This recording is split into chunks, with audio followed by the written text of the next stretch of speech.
So hi everyone, I'm Natisha, and today we are going to be covering job hunting support, specifically focusing on interviews. So this session is going to be looking at all you need to know really about your teacher interview when you're applying for your first teaching position. We're going to be covering interview questions related to the suitability of the role you're applying for, the school and staff, teaching and learning, inclusion and SEN, behaviour and classroom management, and safeguarding. So I will be running this session with my colleague Ashley. We'll both be talking to you today. The session will last around 40 minutes and there will be time at the end for questions. But if any questions do pop up whilst we are presenting, then feel free to pop them in the chat. And we've got Harriet and Simeon who are around to answer those questions for you if we can. On the reflections document, you'll find links to some of our resources, blogs, podcasts, YouTube videos, anything that we think that you will find helpful during this process of job hunting. And at some points, we may ask for your thoughts and ideas, but if you don't feel comfortable to turn your camera on or speak through the microphone, then feel free to pop any answers in the chat. Okay, so I'm just going to introduce myself. So my name is Natisha, and I was a teacher for 7 years, and I still am. Throughout my time in school, I taught throughout Key Stage 1 and Key Stage 2, and I spent 3 years in Year 6. My first 3 years of teaching was based in Year 6. I also have some experience in supply teaching as well. My current role at Twinkl, I'm part of the trainee teachers and ECTs team. I create videos for our YouTube channel and I support trainee teachers and ECTs on our Facebook groups through lives and through sharing resources and sharing the fun meme every now and again. So our goal in the trainee teachers and ECT team is to provide you with all the support, advice and guidance that you need to make a great start into your career in teaching. Hello everyone, my name is Ashley. I'm going to be presenting alongside Natisha. I am also a former primary school teacher. I worked in Year 4 and Year 5 predominantly, but I've had experience in all years in Key Stage 2. And I've also been a supply teacher and a one-to-one learning assistant, and I also led a nursery class for a couple of terms. I now work for the trainee teachers and ECT team at Twinkl, where I co-host the podcast with Simeon. I lead the TikTok channel and I create all the new resources for trainees and ECTs. So hopefully you find those useful. And I just love being in this role, as I know when I was an NQT, I really struggled with who I could talk to and the support I could get. So hopefully we can be those people for you. So we wanted to start off just quickly talking about how you can prepare for your interviews. So I know that it can be a really stressful and overwhelming experience. We wanted to give you a few of the top tips that we used when we were nervous for our interviews. So you can read these yourself if you want to. I'm just going to briefly go over them. So Natisha always made sure that she read the last few newsletters on the school website. That gave her a little bit of insider information about the school, and she liked to talk about them on the interview. It left a good impression, but it also gave her a bit of more of an understanding of the school she was interviewing and applying to. Hannah liked to look at mind maps and used to use bullet points with keywords to ideas and really help her with those key words that interviewers are looking out for. Harriet really wanted to, before the practical teaching element of the interview, she wanted to email the school and just get a bit more information about the class that she would be teaching for that, so just in case there was any additional needs, and also to get an idea of their IT systems, as she wanted to make sure that she had a compatible system that she was using. I personally also used mind maps. I loved being a visual learner, and I would have branches coming off and I would write keywords or maybe a child's initial that would then start an idea for me, so it would be nice and natural in the interview. And Simeon liked to get ready with his partner and have practice interviews so that he was really confident, and then when it came to the immediate sort of time before the interview, he was nice and cool and calm and could concentrate on his well-being instead. So hopefully those are some top tips for you, and you might prepare in the same way, or you might get some ideas from it. Thanks, Ash. That was really helpful. It's actually really good to hear other teachers' tips of what they did when they were preparing for interviews. That's something I really wish I had when I was going for a teacher interview. Like, all those tips are really good. So what I'm going to do now is I'm going to talk to you about the structure of this session and how we're going to carry out, like, showing you and talking to you about these interview questions. So what Ash and I are going to do, we're going to be taking it in turns to go through each of these sections. So we're going to talk to you a little bit about what the suitability of the role, for example, is, why you might be asked questions related to that topic, then give you an example question, and then we will talk to you about how we would personally answer that question. Okay, so we're going to be covering these 6 topics. Ash is going to start with suitability of the role, and then we will be taking it in turns. Okay, so suitability of the role questions. These are going to be very common. You will probably get one in every interview that you have. And these are questions that really the interviewer wants to know about you and who you are as a person. So you can be right for the role, but if your personality doesn't fit, or they don't think that, they want everyone to gel in the school, so they want to get an idea of you. It's really good for you to be as authentic as you can, as it's just as important for you to know that you will feel comfortable in that school with your personality as well. So it's a great time for you to be talking about your strengths and your weaknesses. And it's just a great way for you to find out, and for them to find out, what your personality is, and try to be as honest as possible. So the example question that we've got that you might come across in an interview is, what experience can you bring to our school? And you might have also had that question without the school part in any interview that you've had for whatever job it is. So it is a really quite a common question that you might be asked. And here's how I would answer it. So you want to be covering 3 main topics for this question. So it will be previous employment and any transferable skills that you've gained from that. You want to be talking about your placement experience. So even though that you are a trainee, you've gained such valuable experience on your placements. You want to be talking about those, and you want to be talking about your special skills and talents. So for me, if I was starting about my previous employment, and this is just my personal experience, you might have had similar roles to me in the past, you might not, but hopefully you can get a few ideas, and it might spark some sort of ideas for you. So my first employment that I would talk about is, I used to work in lots of different pubs. I was a waitress, I was a bartender, I worked in kitchens, and that was a great example for me about problem solving. So that is a great transferable skill that I would be talking about. I had to be really adaptable and flexible in that role. If a table of 12 came in without booking and we had to fit them, I had to adapt to that situation, and you have to adapt to different situations in teaching. So I would have talked about that in my pub roles. The problem solving, again, I would be talking about how great of a transferable skill that was. So I would talk about the pub work and why I had to solve a problem there, and I would then talk about a problem that I might have had to have solved in schools. My placement experience, I personally did both of my placements in SATs years. I did year 6 to begin with, and then I did year 2. So what I would be really talking about the experience that I had with summative assessment. We were working to SATs in both of those years. So I have a lot of experience with testing and different things and teaching to the test. I also, in my year 6 experience, did a lot of extracurricular. I ran the year 6 girls football, year 5 and year 6 girls football club after school. So I would talk about that.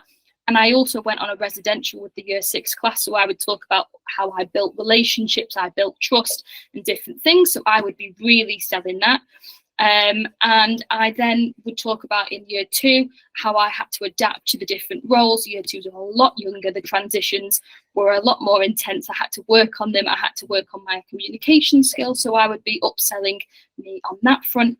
And then my special skills and talents, again, like I said, I used to do the football. Football has been a passion of mine since I was a little girl. And I would be wanting to bring that to every school that I worked at.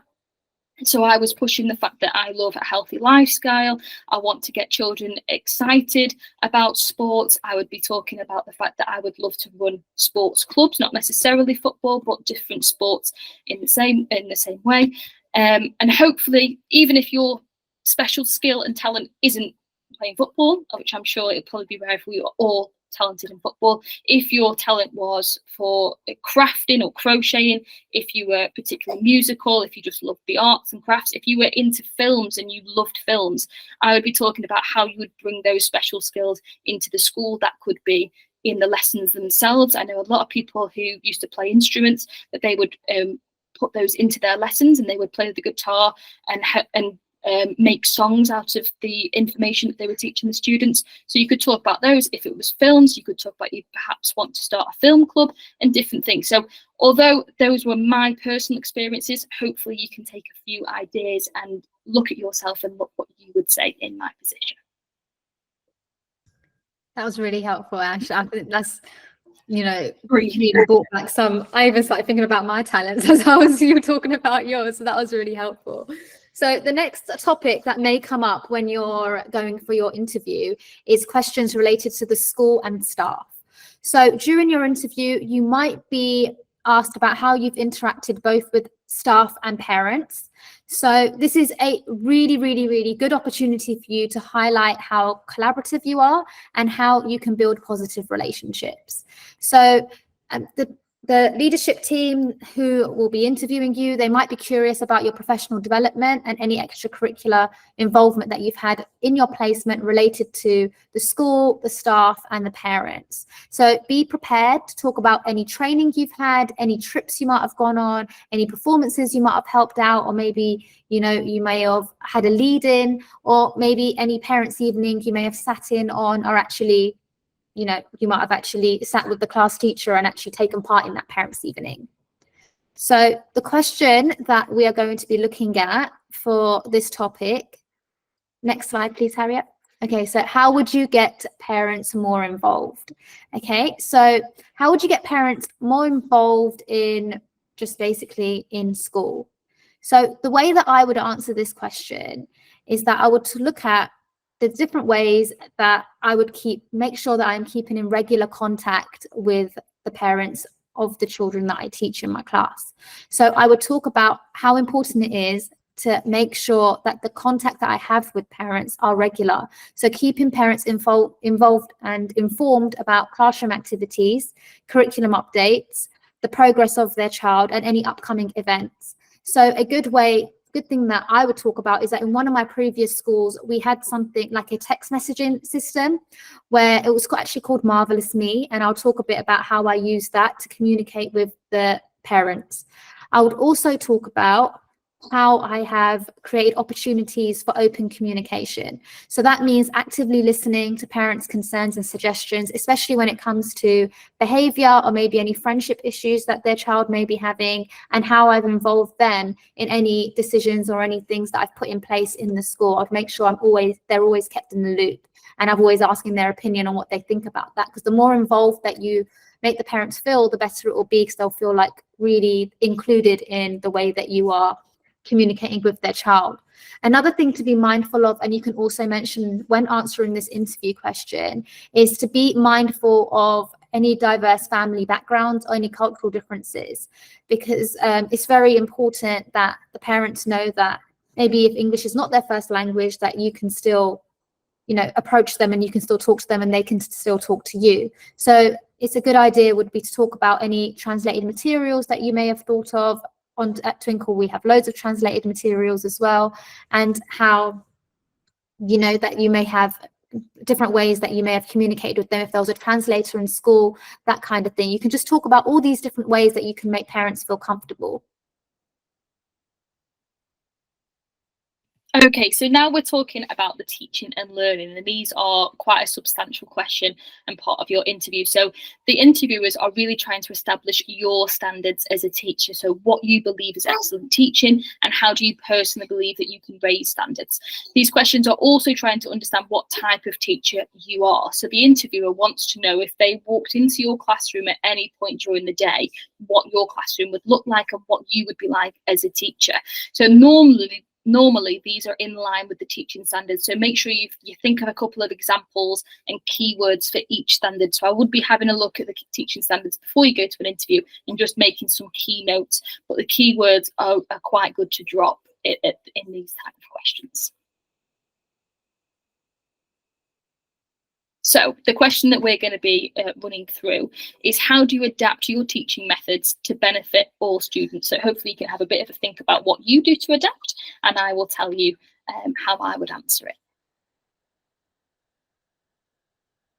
So I'm not saying that you need to give an example for every single one of these 6 bullet points, because your answer will be very, very long. But you want to be thinking of an example for a couple, just so that you can go in feeling confident with your question. So the first one you might want to talk about and think of examples for is adapting through teacher input. So if at any point during your lessons you have one group working on, or you've started a group on a task, and then you've brought some other students to the whiteboard and is giving them some different input, or maybe further explaining things for them whilst another group is working. That is an example of adapting through teacher input. If you have your TA sitting with a certain group and giving their own input, then that is adapting through teacher input. So if you can think of any examples of what you've done for that, you might want to be including that in your answer. You might want to talk about adapting through support or independence, and that's looking at your groupings and what your aim is and what success looks like for that lesson. So if you have a group of children that works with an adult every lesson usually, you might want to give them some work that you know that they can do, but you want to see if they can do it independently and if they can do it without having to ask for support or ask for help. You know that level of work they can do, but if you're building their confidence to work on their own, that is adapting through support and independence. You might have a group of children that always work on their own or are always independent, and on the higher end of the attainment in your classroom, you might actually want to decide to sit with them and to push them and to see how far and how much they can improve with some adult support. So if you've got some examples for that, then you might want to talk about that in this answer. You might want to talk about adapting through expectations. So that might be that some students have different success criteria. You might want some children to write 1 to 2 sentences in your English literacy lesson, whereas you might want some students writing 1 to 2 paragraphs. That is adapting through expectation and what you want the end product to be, and you might want them different for different students. So again, if your mind is whirring now with examples of what you've used, then you can talk about them. You might want to talk about scaffolding. Scaffolding is one of those words that is great to drop in these sort of questions, as it is a hot topic in teaching at the moment. But a scaffolding is basically if you're using word banks or sentence starters and different things like that for your students to help them to get their end product. And you can be talking about, if those are available for all children, are they up around the classroom that all children can access, or are they strategically placed with particular students, and why you're giving it to them and not others? You might actually have adapted the word banks that you give out. Some students might have a certain set of words and other students might have different ones based on what you expect from them. You might want to talk about brain and movement breaks and whether you incorporate those in your classroom or why you incorporate them. It might be because some students can lose focus quite easily, so getting them up and moving helps them to refresh their mind and get them focused again. It might be that you just see that the whole class is looking a little bit tired and slumped and you want to re-energize them. Or you might talk about how you just implement them in your lessons as usual, maybe through your questioning techniques. You might ask a question and you might have the answers on other sides of the room and you might get them to move. That both helps you understand their understanding of the subject, but it also gets them moving and it just re-energizes them. So if you do that, you can talk about that in this question. And then the last one that you might want to talk about is adapting through the use of technology. You might have some students, especially if English isn't their first language, that might struggle, and it might be that they're working on an iPad and the laptop helps them. You might have other students who really struggle with the fine motor skills of writing, and they can put it on an iPad or laptop and that helps them. It might be that some students really struggle they know the answer themselves, but they just can't get it down on paper. They might use talking tins or other devices. I know that was popular when I was teaching. I don't know if that's still a thing, but if it is, they might verbally give their answer on a talking tin. You can put that up on the display and then they've had an input in the display work. Or you might have I'm trying to think of what else technology. It might be if you've got some students that are just using physical manipulatives instead of writing it down. You might take a photo and stick that in their book. That's still technology, but you know that student struggles to write things down, so you've shown what work they've done in a different way. So again, like I said, you don't need to be listing off examples for all 6. Your answer will be really long, but if you can pick out maybe 2 or 3 with a specific example in mind, you're going to have completely shown how you adapt your teaching methods to benefit all students.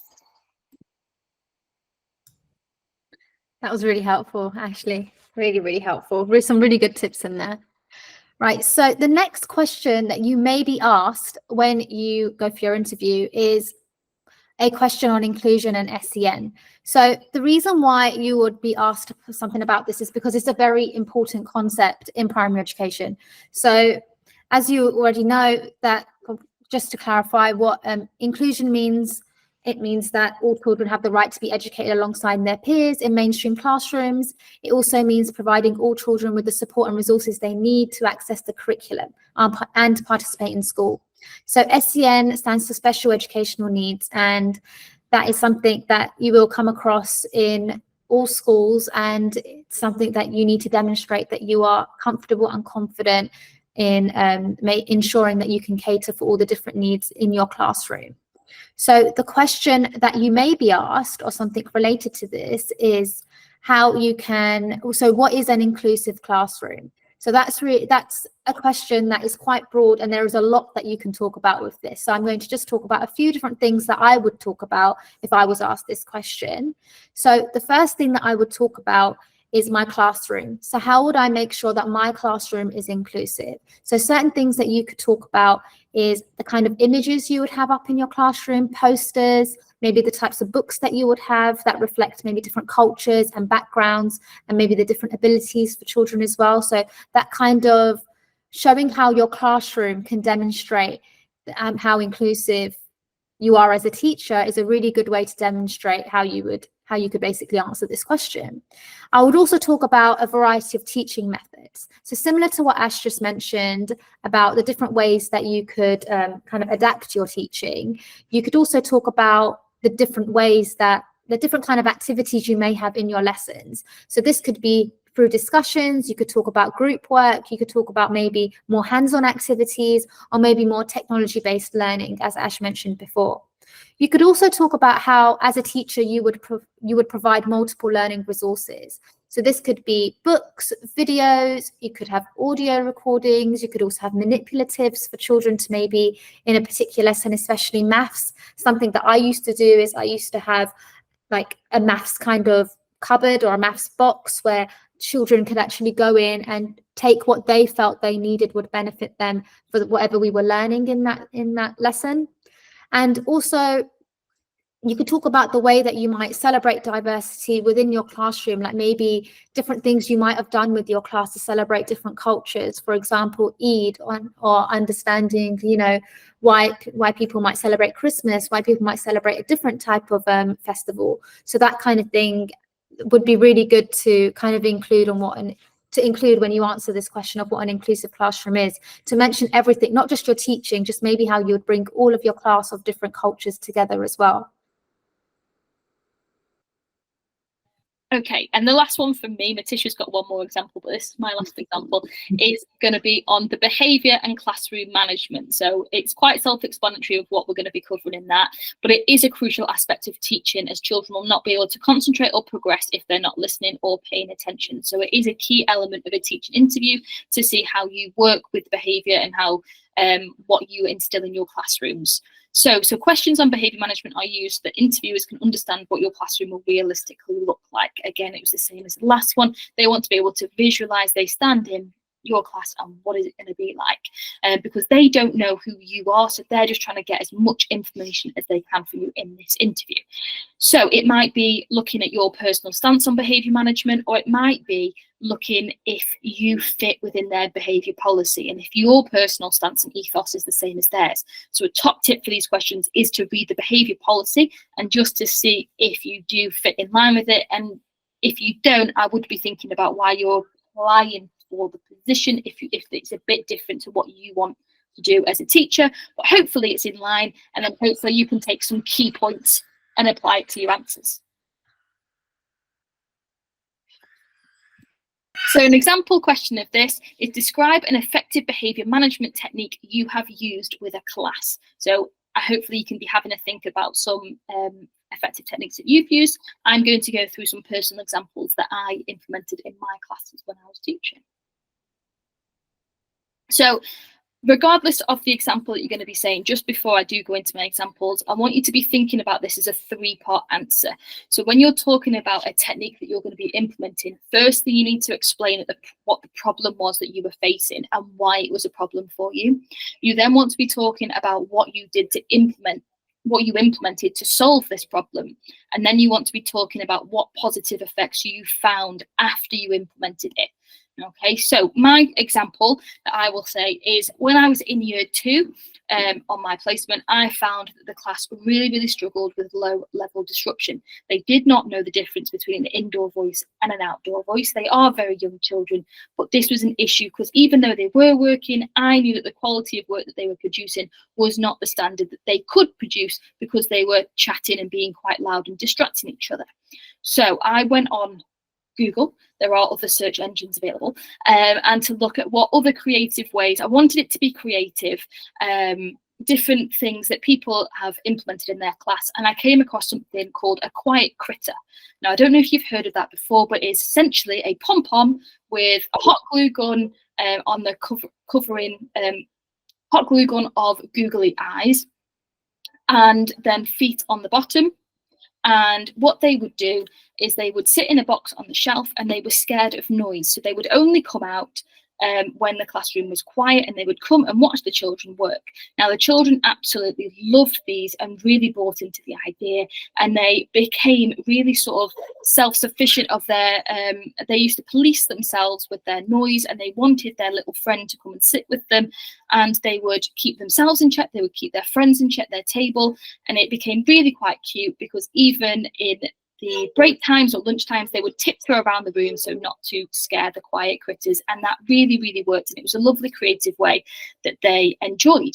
So that would be the example that I gave you. You don't have to be as, you might not have done something like that, but talking about ideas like team points, or if you've used reward systems, if you've used classroom jobs and roles as some sort of system to help with behaviour management. If you did anything like individual behaviour plans, you might want to be talking about those. If you did anything whole class, I would be talking about those examples. But like I said, talk about the problem that you faced, what you implemented, and what happened after you implemented that, and then you can't go wrong.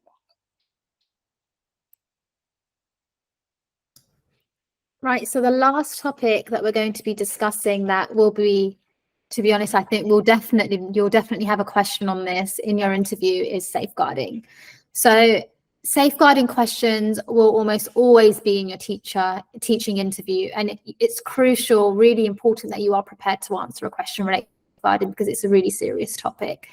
I was asked a question on safeguarding throughout every teaching interview that I went through. It was just a very common question. They kind of vary on what's exactly asked, but the topic always comes up. So some key tips is to show confidence when you answer a safeguarding question, because you don't want to show that you are uncomfortable in any way of having to deal with a difficult situation. They will, every school will see safeguarding as a very important issue, and your employer will want to make sure that you as a teacher are fully prepared to deal with any safeguarding issues that might come up. So it's really important that you are prepared for a safeguarding question. So the question that I'm going to cover is, what can you tell me about safeguarding? So a very broad question. There's a lot to say, and so I'm going to give you some tips on what I would say. So I would firstly talk about what safeguarding is. So I would say that safeguarding children refers to the process of protecting children from all forms of harm, abuse, and neglect. And I would talk about what safeguarding then means to me as a teacher. So I would say that it's paramount to me as a teacher. It ensures a safe and positive learning environment where all of the children that I teach and the children that I am surrounded by feel valued, respected, and protected from harm. And I would also mention what my responsibility is as a teacher related to safeguarding. So as a teacher, I understand that it's my responsibility to safeguard children, and I will make sure that I'm familiar with the school's safeguarding policies and procedures. So they may even ask you about a situation that you may have been in where you may have had to safeguard a child in the past. Obviously, be careful when you answer a question like that. You don't want to give too much information, but you could just say what you did in terms of how you might have listened to that child. So one thing that I always mentioned in my interview that the leadership team always really appreciated was I used to ask the TED questions, which is tell, explain, and describe. And as soon as I said that, I could see them nodding, and they were like, yeah, okay, yeah, she knows. So she knew basically how to approach a situation when a child disclosed to you. I would also mention that as a teacher, I actively listen, I avoid judgment, and I follow appropriate reporting procedures. So when you first get employed by a school, like every inset day, I always had a safeguarding or child protection inset, like a training session. So you may have already done this in your placement school or one of your placement schools. So you could just say that you know who the safeguarding lead is, you know what you need to do, you know what forms you need to fill out. And as I said, make sure you know who your designated safeguarding lead is. So you would mention that that's who you would approach, and if it's necessary to involve parents or guardians, and also collaborating with colleagues and making sure that your main priority is the child's safety. So that's the way that I would answer a safeguarding question.